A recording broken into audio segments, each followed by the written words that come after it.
published 0638 Est, the 2nd of December 2017, updated 1712 Est, the 2nd of December 2017. It was, depending on your view, either bold or stupid, but Craig Overton at least made sure Joe Root's gamble in becoming the first captain to bowl first at the Adelaide Oval in 25 years did not backfire on the opening day of the second test.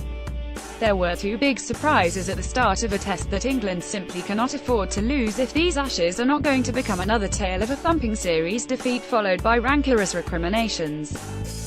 The first came when Jake Ball was jettisoned by England after just one admittedly disappointing performance and replaced by a Somerset bowler in Overton, asked to make his test debut in the harshest of environments. Craig Overton centre took his first test wicket by dismissing Steve Smith for 40 in Adelaide, but Australia's Smith will be the happier skipper at stumps on day 1. With his side, 2094 England captain Joe Root made the bold call to put Australia into bat after winning the toss, but that was nothing compared to the shock when Root called correctly for the second successive test and said he would give first use of what is renowned as one of the best batting surfaces in the world to Australia.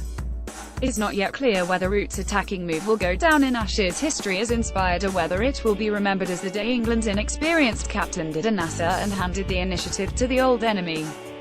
But, by the close of the type of cool, often damp day that blighted England's first day-night test at Edgbaston last summer, Australia had battled their way to 209 for 4 and had their noses in front in this pivotal contest.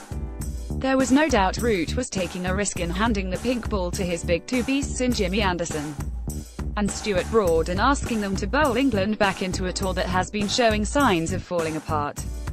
England have only decided to bowl first at Adelaide 3 previous times and each time they have lost.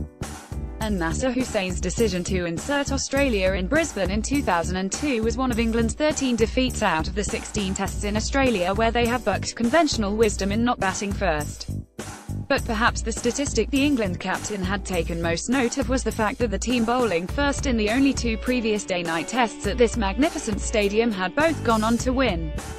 It certainly looked as though Root had made a huge mistake when Anderson and Broad simply failed to locate the right line in the 14 overs that were possible before tea, pitching too short and failing to take a single Australian wicket.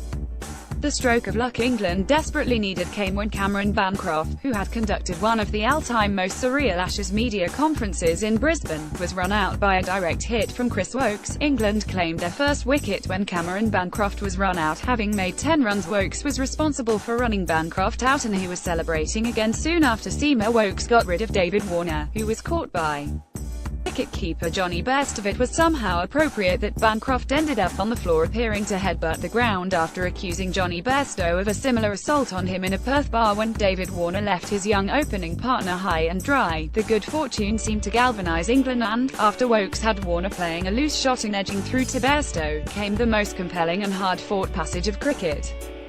There is no doubt England are privately aggrieved at what they consider to be the unacceptable sledging of Bairstow on the 4th day of the first test and their mocking of the England keeper over the headbutt that never really was. Now they threw everything at Australia captain Steve Smith, who England blamed for leading what is alleged to have become personal abuse, with Broad and Anderson both told to cool their verbals by umpire Aleem Dar.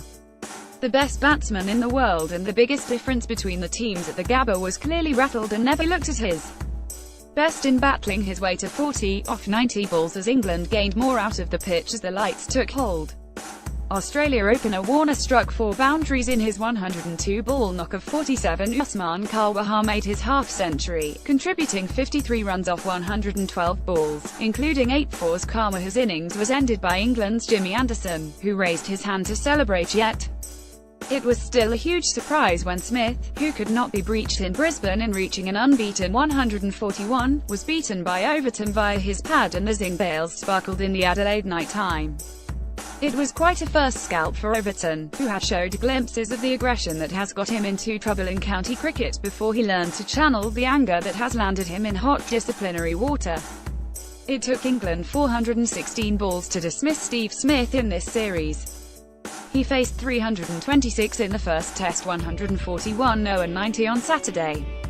That came after Usman Khawaja had reached an uncertain half-century after being dropped by Mark Stoneman on 44 but had fallen to Anderson immediately after the dinner break when conditions were their most demanding.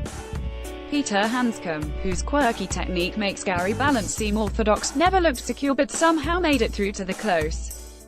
In company with Sean Marsh's England struggled to take the wickets that Root's decision at the toss had demanded. They are still in this test, but they could and should have had more wickets than just the 4 and will need to strike quickly on Sunday if another test and another Ashes series in Australia is not to slip away from them. Aussie skipper Smith had looked composed as usual at the crease on his way to 40 runs, but Smith's sink bails were lit up by a fine delivery from Overton to hand England a huge boost. Overton looked thrilled as he was congratulated by Bairstow and Alistair Cook.